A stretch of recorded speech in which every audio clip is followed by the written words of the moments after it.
দেশের তারকা ক্রিকেটার তামিম ইকবালের হার্ট অ্যাটাকের পর চিকিৎসকদের বক্তব্য নিয়ে তৈরি হয়েছে বিতর্ক। গত সোমবার হার্ট অ্যাটাকের পর জীবন যুদ্ধে জয়ী হয়ে ফেরেন তামিম। তবে তার চিকিৎসার বর্ণনা দিতে গিয়ে দুই সিনিয়র চিকিৎসক প্রফেসর শাহাবুদ্দিন তালুকদার ও আরিফ রহমান তামিমের ধূমপানের প্রসঙ্গ সামনে আনেন। তারা জানান, হাসপাতালে তামিম ধূমপান করতে চেয়েছিলেন, যা অনেকের কাছে অপেশাদার আচরণ হিসেবে দেখা হয়েছে। প্রসঙ্গত গতকাল তামিমের শারীরিক অবস্থা বর্ণনা করতে যেয়ে হৃদরোগের ঝুঁকি হিসাবে স্মোকিং প্রশ্নটা আসছে এবং এখানে তামিমের নামটা ভুলবশত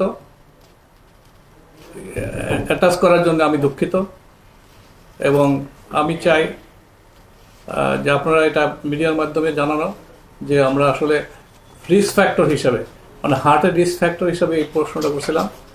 তামিমের ব্যক্তিগত, সামাজিক এবং পেশাগত জীবনকে সম্মান জানিয়ে এমন তথ্য প্রকাশ করা উচিত ছিল না, এমন মতও প্রকাশ করেন অনেকে।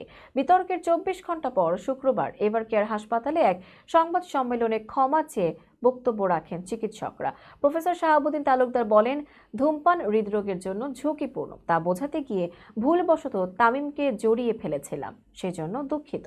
এভারকেয়ার মেডিকেল ডিরেক্টর আরিফ রহমান বলেন, এমন মন্তব্য দেশের জনপ্রিয় ক্রিকেটারের জন্য নেতিবাচক বার্তা দিয়েছে, সেজন্য আমরা আন্তরিকভাবে ক্ষমা প্রার্থী। তামিম ভাই এবং তার পরিবারের কাছে দোয়া চাই তিনি দ্রুত সুস্থ হয়ে ফিরে আসবেন।